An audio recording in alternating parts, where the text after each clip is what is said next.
జగన్‌కి స్వాగతం పలుకుదాం. Revelation chapter 20ని మనం డిఫరెంట్ భాగాలుగా విభజిస్తున్నాం. ఈ రెవల్యూషన్ చాప్టర్ 20 చాలా ముఖ్యం. ఎందుకంటే ఈ చాప్టర్‌ని మనం అర్థం చేసుకుంటేనే ఆ తర్వాత బైబిల్‌లోని చివరి 2 చాప్టర్‌లు చాలా చక్కగా అర్థమవుతాయని మనం మాట్లాడుకుంటున్నాం. ఇందులో మనం లాస్ట్ వీక్‌లో మనం చూసిన దానిలో టాబర్నాకిల్ గురించి చూసాం. ఆ తర్వాత 1000 ఇయర్స్ గురించి చూసాం. సాటర్న్ గురించి చూసాం. చాలా విషయాలు చూస్తూనే ఉన్నాం. ఈరోజు మనం ఈ చాప్టర్‌లో మనం దాదాపుగా మూడో పార్ట్, నాలుగో పార్ట్‌గా చూస్తున్నాం. దీన్నెందుకు మనం తిరిగి ఫండమెంటల్‌గా ప్రేక్షకులకు ముఖ్యమని మనం చెప్తున్నాం? దీని పునాదేంటి? అదేంటంటే ఈ టోటల్ బైబిల్ స్టార్టింగ్ పాయింట్ ఒకటుంది. జెనెసిస్ అని ఎవరడిగినా మనం చెప్తాం. అదేలాగున టోటల్ బైబిల్ యొక్క ఎండ్ పాయింట్. ఈ 66 పుస్తకముల యొక్క ముగింపు ఈ 20వ అధ్యాయంలోనే ఉంది. 21ను 22ను రివార్డ్. ఈ 20వ అధ్యాయం వరకు పరిగెత్తి ముగించారు.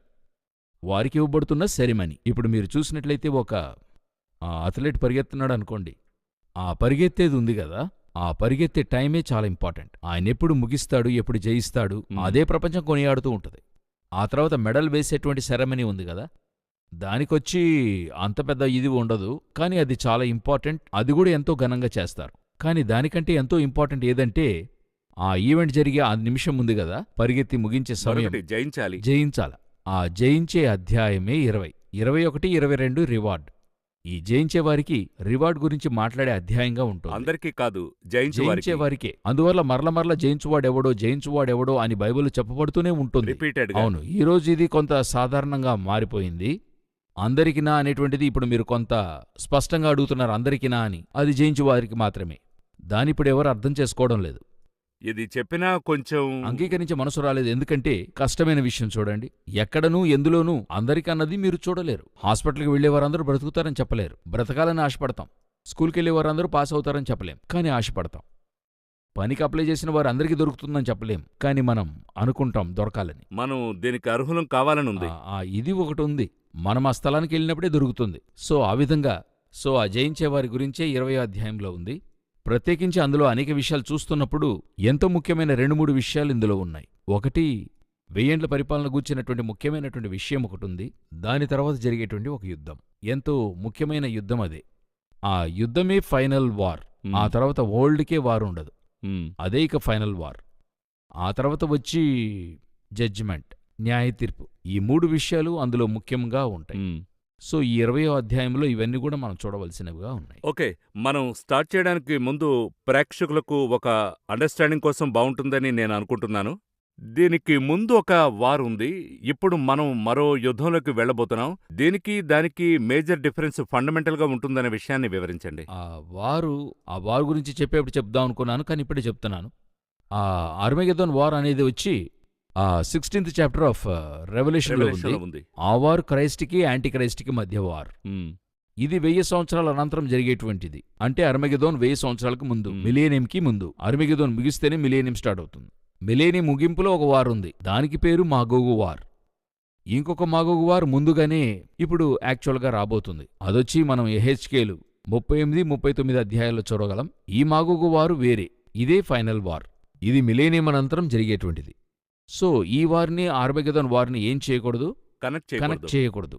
సో ఈ వార్ గురించి మనం చూసేప్పుడు దాని ఎక్స్ప్లెనేషన్, అవి రెండు ఎందుకు మనం కనెక్ట్ చేయకూడదు అన్నది మన వీక్షకులకు మనం చెప్పేద్దాము, దాంట్లో సమస్య లేదు. ఈ రోజు మనం చూడబోయే విషయం, అంటే అర్థం చేసుకోబోయే విషయాన్ని ఎక్కడి నుంచి మనం స్టార్ట్ చేయాలి? రెవల్యూషన్ 20 అంటే 20వ అధ్యాయం 4వ వచనం నుండి మనం చూడబోతున్నాం. ప్రత్యేకించి ఈ వాక్యాన్ని పూర్తిగా చదువుతాను. అంతటా సింహాసనములను చూచితిని, వాటిమీద ఆసీనులైయుండు వారికి విమర్శ చేయుటకు అధికారము ఇయ్యబడెను. మరియు క్రూర మృగమునకైనను దాని ప్రతిమకైనను నమస్కారము చేయక తమ నొసలయందుగాని చేతులయందుగాని దాని ముద్ర వేయించుకొనని వారిని యేసు విషయమై తామిచ్చిన సాక్ష్యము నిమిత్తమును దేవుని వాక్యము నిమిత్తమును శిరచ్ఛేదనము చేయబడిన వారి ఆత్మలను చూచితిని. వారు బ్రతికిన వారే 1000 సంవత్సరములు క్రీస్తుతో కూడా రాజ్యము చేసిరి. సో ఈ పరిపాలన చేసే ఆ 1000 సంవత్సరములు రాజ్యము చేశారు. దాన్నే మనం మిలేనియం అంటున్నాం. ఈ 1000 ఏండ్ల పరిపాలన గురించిన విషయాన్ని మనం ఇంకా కొంత వివరంగా ఇక్కడ చెప్పుకుంటాము. దీన్నెందుకు మీరు తిరిగి రిపీటెడ్గా మాట్లాడుతున్నారు? ఎందుకంటే మీరు అర్థం చేసుకోండి అని అంటున్నారు. దీన్ని అర్థం చేసుకోకపోతే సమస్య ఏంటి? అర్థం చేసుకుంటే ఎలాంటి బెనిఫిట్? ఇందులో ఒకటేంటంటే, ఎందుకింత పని, మరి ఎండ్ ఆఫ్ ద ఎందుకు పరిగెత్తుతున్నాం, ఎందుకు పని చేస్తున్నాం, 30 రోజులు పని చేస్తున్నాం, ఎందుకంటే ఫస్ట్ దొరికి జీతం కోసం. అది దొరికితేనే కదా మిగతా 30 రోజులు నడపగలం. ఉమ్, అదేలాగున నేను ఈ 1000 సంవత్సరాలని బేస్ చేసి పాత నిబంధన పరిశుద్ధులు కూడా వేచి ఉన్నారు.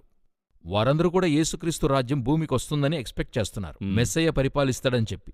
ఆ పరిపాలన గూర్చి వారికి ఒక 4000 సంవత్సరాలుగా ఎదురుచూపుంది. ఎప్పుడొచ్చి పరిపాలిస్తాడు? మీరు బాగా గమనించినట్టయితే ఒక దగ్గర స్త్రీలు కనిన వారిలో బాప్తిస్మాకుడు యోహాను వంటి గొప్పవాడు ఎవడూ లేడు. ఒకరోజు మీరెంతో చక్కగా ఒకటి అడిగారు. ఎలిజబెత్ను చూసి మరియమ్మ శుభవచనం పలకగానే ఆమె గర్భములో ఉన్న ఆ ఎలిజబెత్ గర్భములో ఉన్న శిశువు గంతులేశాడని ఉంది కదా. అవును. అవన్నీ కూడా ఎక్స్ట్రాడినరీ అయిన స్పిరిచువల్ థాట్ అవి. ఆ బాప్తిస్మకుడు యోహానే స్త్రీలు కనిన వారిలో అతడే గొప్పవాడు. అందులోనూ అతడే యేసునకు బాప్తిస్మిస్తున్నాడు. ఇది ఎవరికినీ దొరికే ఒక ఛాన్స్ కాదు చూడండి.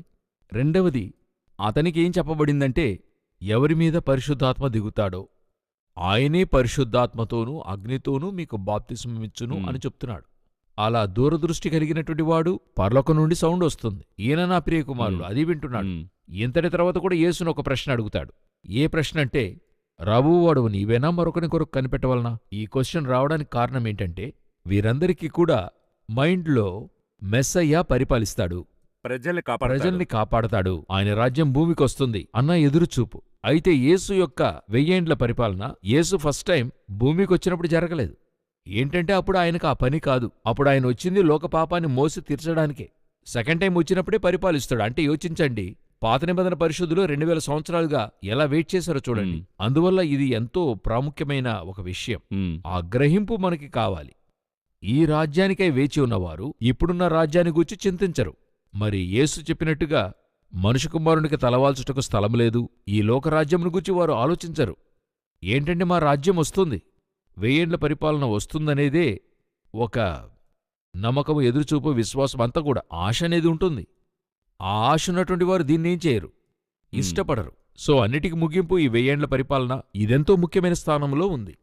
సో ఇందులోని టైం లైన్లో మనం ఉన్నాం. మనం ఉండే టైం లైన్లో ఒక పార్ట్ ప్లే చేస్తున్నాం. మనం టైం లైన్లో ఎక్కడ ఉన్నామని అర్థం చేసుకుంటేనే మిగిలిన విషయాలు ఈజీగా ఉంటాయని మీరు చెప్తున్నారు. అవును, అది మరి నా యొక్క ఎంతో గొప్ప సంతోషంగా ఉండబోతుంది. మరి ఆ సంతోషాన్ని ఎదురుచూస్తూ ఉన్నాను.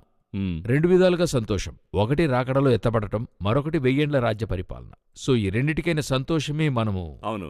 మరో విషయం మీరు చెప్పారు, ప్రైజ్ కోసం మనం పరిగెడుతూ ఉన్నాం. అయితే పరిగెత్తే విషయం గమనిస్తే విన్నర్ మరి అందరూ కాదు. అందరూ విన్ చేయగలరా? ఇప్పుడు మీరు చెప్పే విషయం అందరూ విన్ చేయాలని సిద్ధపరుస్తున్నారు.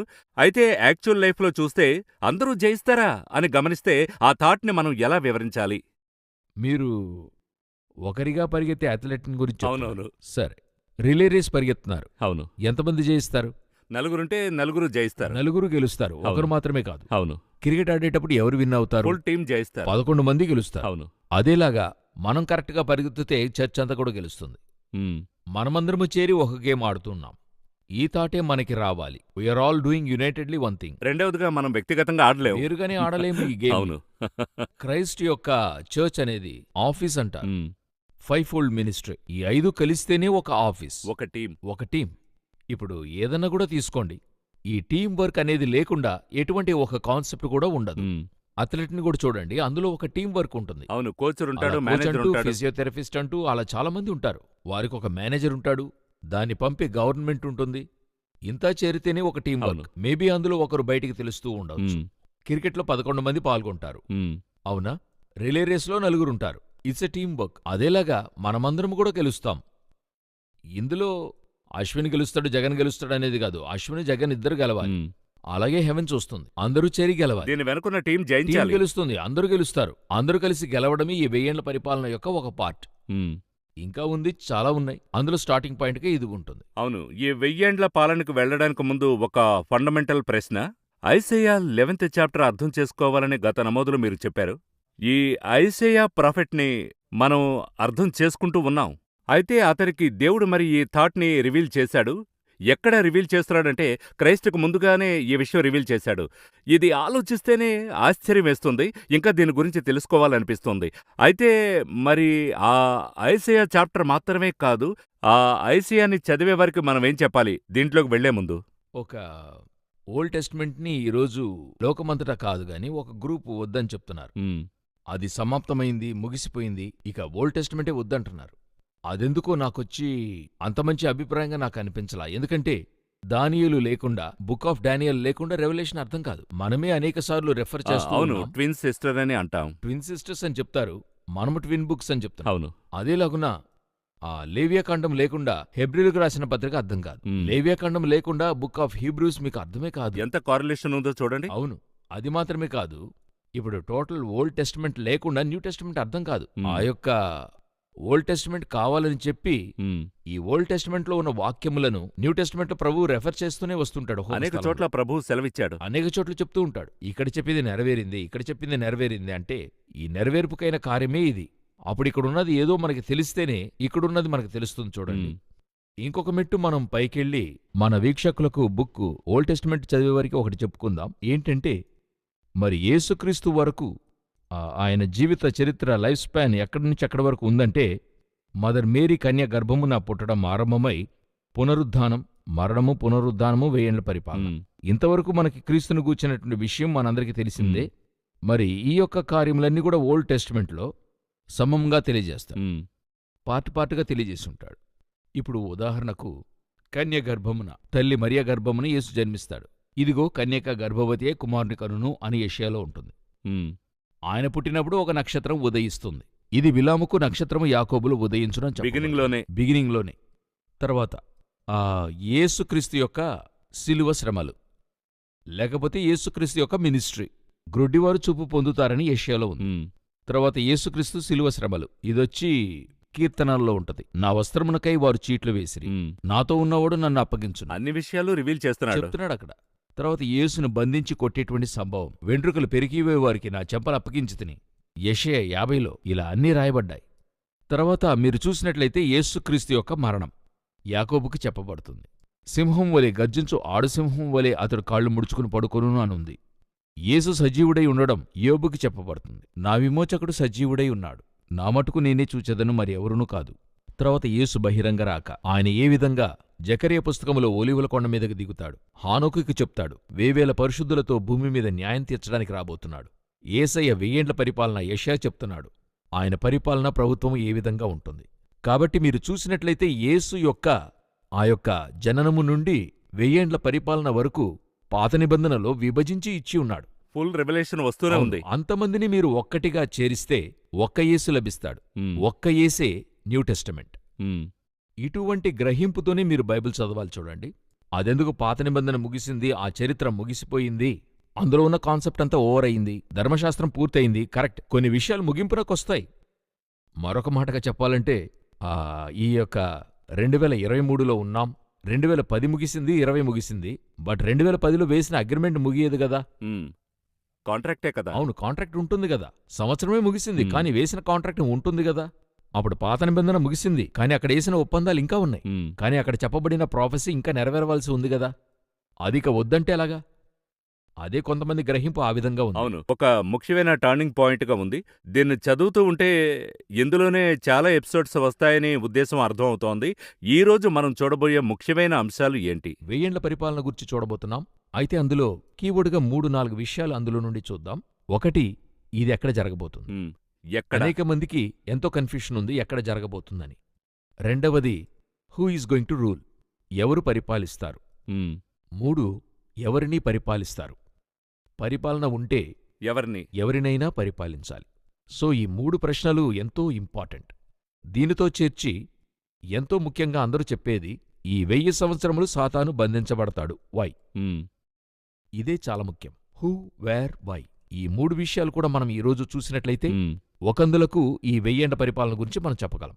మొదటిగా ఈ పరిపాలన ఎక్కడా అని అడిగితే వేర్, భూమి మీద రాజ్యము చేసిరి. అక్కడ వాక్యం స్పష్టంగా ఉంది, భూమి మీద రాజ్యము చేసెదరు అని ఉంటది. 6వ వచనము, ఈ మొదటి పునరుద్ధానములో పాలుగలవారు ధన్యులును పరిశుద్ధులునై ఉందురు, ఇట్టి వారి మీద రెండవ మరణమునకు అధికారము లేదు, వీరు దేవునికిని క్రీస్తుకును యాజకులై క్రీస్తుతో కూడా 1000 సంవత్సరములు రాజ్యము చేయుదురు. 1000 సంవత్సరములు గడిచిన తరువాత సాతాను తానున్న చెరలో నుండి విడిపింపబడును. భూమి నలుదిశలయందుండు జనములను లెక్కకు సముద్రపు ఇసుకవలే ఉన్న గోగు మాగోగు అనువారిని మోసపరచి. 9వ వచనం, వారు భూమి యందంతటా వ్యాపించి. చూశారా, అంతా స్పష్టంగా ఉంది. అది భూమిలోనే జరుగుతుందని రాయబడింది. సో ఈ 1000 ఏండ్ల పరిపాలన భూమిలోనే జరుగుతుంది. ఎందుకింత తేటగా చెప్తున్నామంటే, ఒక గ్రూప్ ఏ నమ్మకంతో ఉన్నారంటే దీని తర్వాత పరిపాలన పరలోకంలో జరుగుతుంది, ఇప్పుడు భూమిలో ఉండదు అనేటువంటిది. ఇంకొక తెగవారు 1000 ఏండ్ల పరిపాలన ఆరంభమైంది అంటున్నారు. Already has started. ఎప్పుడు స్టార్ట్ అయిందంటే 1914 to 1918లో స్టార్ట్ అయింది. ఎందుకంటే ఆ రోజున ఒక నమ్మకం ఉండింది. ఫస్ట్ వరల్డ్ వార్ జరిగింది కదా, 14 to 18. అది ముగిసేప్పుడే వారు ఏం చెప్పారంటే ఫస్ట్ వరల్డ్ వార్తో మిలేనియం స్టార్ట్ అయింది. ఆ యొక్క వరల్డ్ వార్ని వారు వచ్చి ఫైనల్ వార్ అని అనుకున్నారు, లోకం నాశనమయ్యే వారుగా అనుకుని వారు చెప్పారు. దీని తర్వాత 1000 ఏండ్ల పరిపాలన స్టార్ట్ అయిపోయింది అలా చెప్పారు. కానీ ఫస్ట్ వరల్డ్ వార్ అనంతరం కూడా కొన్ని విషయాలు జరగడం వల్ల వారేం చెప్పారంటే ఇక ఇది భూమిలో కాదు పరలోకంలో అన్నారు. ఆ విధంగా 1000 ఏండ్ల పరిపాలన కొనసాగి 100 సంవత్సరాలు 125 సంవత్సరాలు అయిందంటున్నారు. సో ఇప్పుడు ఆ 1000 ఏండ్ల పరిపాలన కోసం భూమి నుండి ప్రజల్ని సెలెక్ట్ చేసి దేవుడు పంపుతూ ఉన్నాడు అనేటువంటి ఆ కన్ఫ్యూషన్. కాని ఇక్కడ వాక్యం స్పష్టంగా ఉంది, 1000 ఏండ్ల పరిపాలన భూమిలోనే జరుగుతుంది. ఈ భూమిని గురించి మనము మెసేజ్లో ఎప్పుడు ఒక మాట చెప్తాం, ఈ భూమి మరి నాశనం కాబోతుంది, గతించిపోతుందని చెప్తూ ఉంటాం. ఈ భూమి అన్నది మన వేదము యొక్క లెక్కల ప్రకారంగా ఈరోజు దేవుని రాకడ సంభవించినట్లయితే ఎత్తబడటము రహస్య రాకడ అంటాము. సంభవిస్తే అటు తరువాత కనీసము 1007 సంవత్సరాలు ఉంటుంది. కనీసము మినిమం మాక్సిమం ఎంతో తెలియదు. Maximum ఎంతో మీరు తెలీదు. చెప్పినట్లు మినిమం maximum. 1007 years ఉంటుంది. ఎలాగంటే 7 years ఉపద్రవ కాలం ఉంటుంది, 1000 ఏండ్ల మిలేనియం ఉంది. ఇవి రెండు ఇదే భూమిలో జరుగుతుంది, సేమ్ ఎర్త్లో జరుగుతుంది. ఆ తర్వాత సాతాను విప్పబడతాడు, ఆ తర్వాత ఒక వారుంది. ఇదంతా ఈ భూమిలోనే జరగాలి. అందువల్ల మినిమం 1007 years, మాక్సిమం ఏదో తెలియదు. అందువల్ల భూమి లేకుండా గతించిపోతుంది. 2012లో ఒక పెద్ద అది కాన్స్పిరసీ థియరీ అంటారు, అదొకటొచ్చింది. అదేంటంటే భూమితో నెబ్రు అనే గ్రహం ఢీకొనబోతుంది, మన భూమి చెదిరిపోతుంది, లేకుండా పోతుంది. ఆ తర్వాత పోలార్ షిఫ్ట్ అనేది చెప్తారు, భూమి తలకిందులుగా మారుతుంది. వాట్ ఎవర్ ఇట్ ఈస్, భూమి ఉండబోతుంది. అందులో ఎటువంటి మార్పు లేదు యాజ్ పర్ బైబిల్ వాక్యం. సో మొదటిగా 1000 ఏండ్ల పరిపాలన భూమిలో జరుగుతుంది. రెండవది, ఎవరు ఎవరిని పరిపాలిస్తారు అని అడిగినట్లయితే ఇక్కడ 4వ వచనములో స్పష్టంగా ఉంది, యేసు విషయమే తామిచ్చిన సాక్ష్యము నిమిత్తము ఆ దేవుని వాక్యము నిమిత్తము శిరచ్ఛేదనము చేయబడినటువంటి వారు, అంటే యేసుక్రీస్తు కొరకు హతసాక్షులైన వారు, మార్టైర్స్. ప్లస్ ఆ 7 సంవత్సరములు ఉపద్రవ కాలములో క్రూర మృగమునకు దాని ప్రతిమకైన నమస్కారము చేయక క్రీస్తు విరోధిని ఎదిరించినవారు, వారు ఒక విధంగా మార్టైర్స్. ఈ హతసాక్షులందరూ కూడా బ్రతికి రాజ్యము చేశారు. వీరందరూ తిరిగి ఏం చేస్తారు? బ్రతికి ఇదే యూదా 14:15లో హానోకు చెప్తున్నాడు, వేవేల పరిశుద్ధులతో కూడా దేవుడు భూమిని న్యాయం తీర్చడానికి వస్తున్నాడు అని చెప్పబడుతుంది. సో ఇప్పుడు ఈ హతసాక్షిగా మరణించిన వారు, ఈ ఉపద్రవం ఎదుర్కొన్నవారు, వీరందరూ కలిసి 1000 ఏండ్ల పరిపాలన చేస్తారు. ఇందులో ఒక చిన్న క్లారిఫికేషన్ మనం వెరికిద్దాము. అప్పుడు అందరూ 1000 ఏండ్ల పరిపాలన రాజ్యము చేస్తారా అని అడిగితే ఒక గ్రూపు రాదు. ఏ గ్రూపు రాదంటే, తండ్రికి ముందుగా సింహాసనమునకు ముందుగా నిలుచుని రాత్రింబగళ్ళు ఆయనను ఆరాధించడానికి ఒక టీంని సెలెక్ట్ చేస్తున్నారు. ప్రకటన 7వ అధ్యాయంలో వారు ఇక్కడికి రారు, వారక్కడే ఉంటారు. మరొక గ్రూపే 1000 ఏండ్ల పరిపాలనలో వస్తుంది. ఆ తర్వాత స్థాయిని చెప్పచ్చా? తర్వాత లెవెల్ వారు కొంత అదొక క్రైటీరియా, క్వైర్ టీం అని చెప్పొచ్చు. ఇప్పుడు మీరు క్వైర్ టీం అని ఎవరిని సెలెక్ట్ చేస్తారు? అందరినీ సెలెక్ట్ చేయరు. చక్కగా బాగా పాడేటువంటి వారు, ఆ ఇంట్రెస్ట్ ఉన్నవారు, సంగీతం తెలిసినవారు, అటువంటి ఒక టీంని సెలెక్ట్ చేసి, బట్ వీరికి వారికి ఎటువంటి వ్యత్యాసం ఉండదు. దే ఆల్ ఆర్ బిలీవర్స్, అందరూ చర్చ్ మెంబర్స్, అందరూ మనకి కావలసిన వారే. అయితే వీరికి ఒక చిన్న క్వాలిఫికేషన్ ఉంది. ఆ విధంగా ఎత్తబడే గుంపులో ఒక క్వాలిఫికేషన్ ఉన్నవారు. అర్థమైంది. అది పరలోకమే నియమించిన ఒక క్వాలిఫికేషన్. ఆ క్వాలిఫికేషన్ మీరు నేను అది జరిగించలేం. అది చేస్తే ఇప్పుడు ఏమవుతుందంటే, అశ్విన్ ఆ విధంగా చూస్తాను, అశ్విన్ నన్ను ఆ విధంగా చూస్తాడు. ఈయన పరలోకానిక 1000 ఏండ్ల పరిపాలనకా తప్పవుతుంది. కాబట్టి అది వేరొక కాన్సెప్ట్. అక్కడ దేవుడే సెలెక్ట్ చేస్తున్నాడు. వారే 7వ అధ్యాయంలో సింహాసనం ముందు నిలిచేవారు. మిగతా వారందరూ 1000 ఏండ్ల పరిపాలన క్రిందకొచ్చేవారు. వీరందరూ ఏ విధంగా ఉంటారంటే ఆత్మరూపంలో ఉంటారు. ఎందుకంటే రక్తమాంసం పరలోకంలో ఉండదు. సో వచ్చేప్పుడు వీరు పూర్తిగా ఆత్మరూపంలో ఉంటారు. వీరు వచ్చేదానిని గూర్చియే యోహాను చెప్తున్నాడు. 1 యోహాను 3 మొదటి 3 వచనాల్లో, ప్రత్యేకించి 2వ వచనంలో, ప్రియులారా, ఇప్పుడు మనం దేవుని పిల్లలమై ఉన్నాము, మనమిక ఏమవుదుమో అది ఇంకా ప్రత్యక్షపరచబడలేదు గాని అది ప్రత్యక్షమైనప్పుడు ఆయన ఉన్నట్టుగానే ఆయనను చూతుము గనుక ఆయనను పోలి ఉందుమని ఎరుగుదుము. ఆయన వలే ఉంటాం. ఎలాగుంటాడు? ఆత్మరూపంలో ఉంటాడు. ఆయనతో వచ్చేవారు కూడా ఆత్మరూపంలో ఉంటారు. సో ఈ బహిరంగ రాకడను గూర్చే హానోకు చూస్తూ ఉన్నాడు. ఇదే దర్శనాన్ని యోహాను చూస్తున్నాడు. చూసి వచ్చేటువంటి వారు యేసును ఆయనతో పాటు ఒక టీం ఆత్మ రూపములో ఉండేటువంటి వారే భూమికొచ్చి పరిపాలించబోతారు. రెండవది, ఎవరు పరిపాలించబోతారు? అది ఎంతో ముఖ్యమైన విషయం. ఎవరిని పరిపాలిస్తారు? ఇప్పుడు ఈ 7 సంవత్సరాల్లో హతసాక్షులుగా మరణించినవారు బ్రతికి పరిపాలిస్తారు. ఎవరన్నడిగితే ఇదే 7 సంవత్సరాల్లో 1,44,000 ఇశ్రాయేలీయులు. బాగా పర్టికులర్గా గ్రహించాలి, కన్ఫ్యూజ్ అవ్వకూడదు శ్రోతలు. అందులో చెప్పబడిన వారు 1,44,000 ఇద్దరున్నారు. ఎగ్జాక్ట్గా 14వ అధ్యాయంలో ఒకటుంది, 7వ అధ్యాయంలో ఒకటుంది. ఇప్పుడు రాబోయేది 7వ అధ్యాయం ప్రజలు. 14వ అధ్యాయంలో ఉన్నవారు హెవెన్లో ఉన్నారు, ఇక్కడ లేరు. సో 7వ అధ్యాయంలో ఉన్నవారు భూమిలో ఉన్నారు. మీరు చెప్పేది ఆ ట్రైబ్స్. 12 ట్రైబ్స్, ఒక్కొక్క గోత్రానికి 12,000 మంది. కాబట్టి 1,44,000 మంది. వీరు శరీరములో రక్తమాంసములుగా మనవలే ఉంటారు. సో వీరే ఆ 1000 సంవత్సరాలు భూమిలో ఉండి అన్నీ చేస్తారు. పంట, సాగుబడి అన్నీ కూడా చేస్తారు. అప్పుడు వీరు ఫలించి అభివృద్ధి పొందుతారు. ఆబ్వియస్గా మనకి తెలుస్తుంది కదా, ఒక మనుషులనేవారుంటే పునరుత్పత్తి అనేది ఉంటుంది. వీరు సంతానాభివృద్ధి చేసి వీరు భూమిని నింపుతారు. వీరిని పరిపాలించేవారు పైనుండి వచ్చినవారు. ఇదే ఎవరు పరిపాలిస్తారు, ఎవరిని పరిపాలిస్తారు, ఈ కాన్సెప్ట్. ఈ కాన్సెప్ట్కొచ్చి నేనెప్పుడు చెప్పేటువంటి విషయము, దేవుడు నాకు గ్రహింపునిచ్చినటువంటి ఒక విషయం ఏంటంటే, ఈ 1000 ఏండ్ల పరిపాలనకై వచ్చేటువంటి వారిని గూర్చి, వచ్చేవారిని వారికి ఎదురుగా 1000 ఏండ్ల పరిపాలనలో ఆ అర్మగెదోన్ వారిలో యుద్ధం చేయించడానికి సాతాను ఒక గుంపును ఈ రోజు రెడీ చేస్తున్నాడు. ఆ గ్రూపుకి పేరే ఏలియన్స్. ఏలియన్స్ వస్తున్నారనే కట్టుకథ ఉంది. ఆ కథ ఎందుకు చెప్పబడుతుందంటే, ఇక్కడొచ్చేటువంటి ఈ గ్రూప్ కోసమే. వీరే పాలించడానికి వస్తున్నారు కదా భూమికి. వీరికి విరోధంగా యుద్ధం చేయడానికి ఒక గ్రూప్ని ఇప్పుడు చివరి కాలంలో పిశాచి రెడీ చేస్తూ ఉన్నాడు. ఇప్పుడు ఇందులోనూ చివరిగా చూడాల్సిన ఒక ముఖ్యమైన విషయం, 1000 ఏండ్ల పరిపాలనలో మొదటిగా వేర్ చూశాం, తర్వాత హూ చూశాం. ఇప్పుడు మనం చూడబోయేది వై. ఎందుకు అని అడిగితే, ఎందుకు ఈ 1000 ఏండ్ల పరిపాలన విశేషమైనది?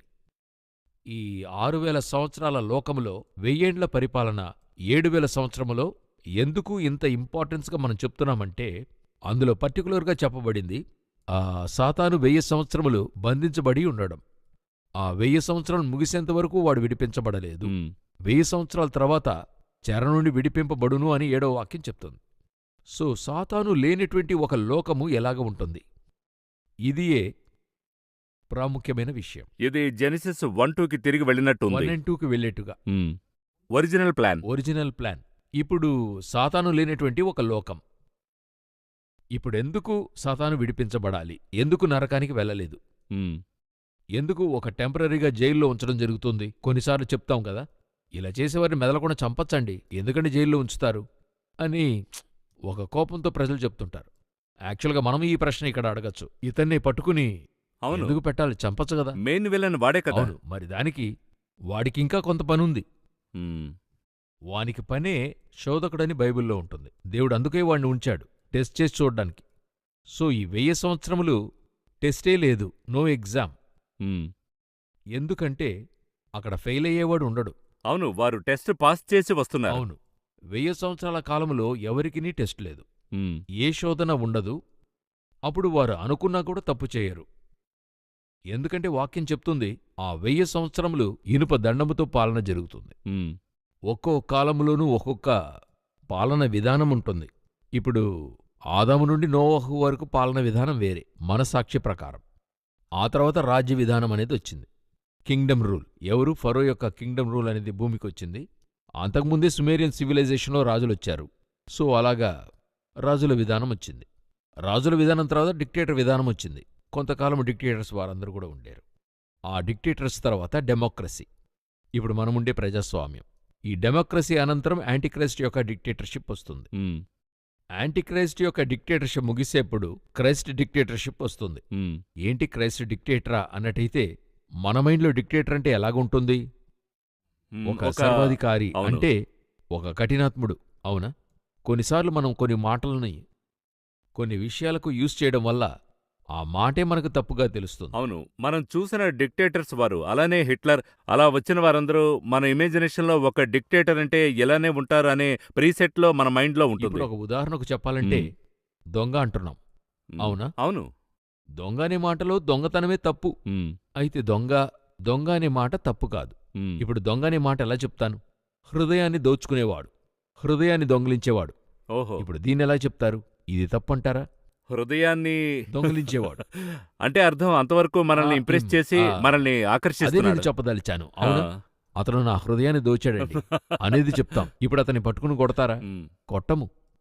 దేని దొంగిలిస్తున్నామో దాన్ని బేస్ చేస్తూ ఉంటుంది. ఉమ్, అవునా? ఈ కాన్సెప్ట్నే నేను చెప్పదలిచాను. సర్వాధికారము అనే వర్డ్ తప్పు కాదు.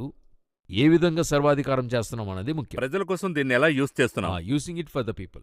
అనేక మంది ఈ వర్డ్ని తప్పు అని చెప్తుంటారు. ఎందుకంటే మీరు చెప్పినట్టుగా ముందుగానే నేను చూసినవన్నీ కూడా ఒక రాంగ్ ఎగ్జాంపుల్గానే ఉన్నాయి. సర్వాధికారం చేసిన వారందరూ తమ కోసం ఉంచుకుని ప్రజలందరినీ కష్టపెట్టారు. ఉమ్, అయితే సర్వాధికారం చేసేటువంటి యేసు ప్రజల కొరకు తను అంకితం చేసుకున్నాడు. సాక్రిఫైస్. దేవుడు ప్రేమయ్యే ఉన్నాడని ఉంది.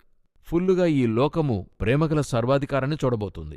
ఆ రోజు ఈ సర్వాధికారం అనేది తప్పైందిగా తెలీదు.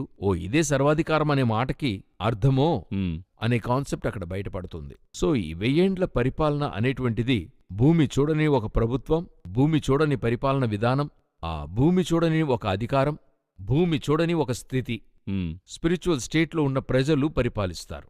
ఈ 1000 ఏండ్లను ఒక మోడల్గా దేవుడు ఉంచబోతున్నాడు. ఎటువంటిదంటే హెవెన్కి మోడల్గా. యేసు చెప్తారు, పరలోక ప్రార్థనలో భూమి యందు నీ రాజ్యం వచ్చునుగాక అని. అదే ఇది. ఆ ప్రేయర్ యొక్క సమాధానమే 1000 ఏండ్ల పరిపాలన. వేర్, హూ, వై అని మనం చూసాం. ఇప్పుడు ఈ నమోదులో నాకేమర్థమైందంటే ఇది ఒకసారి చూస్తే చాలదు. దీన్ని చూసి చదవాలి. చదివి ఓల్డ్ టెస్ట్మెంట్కి వెళ్ళాలి. ఓల్డ్ టెస్ట్మెంట్ని అర్థం చేసుకుని ఇంకా డెప్త్గా లోపలికి వెళ్ళి ప్రార్థించాలి. ఇంకా చెప్పాలంటే మనం ఇంకా బైబిల్లోనే ఇంకా డీప్గా వెళితేనే ఇది మనకి అర్థమవుతుందని నాకు అర్థమైంది. మీరెప్పుడు చెప్పేది ఒకటి నేను చెప్తాను. చూసి చదవాలి, చదవాలి. చదివి చూడాలి.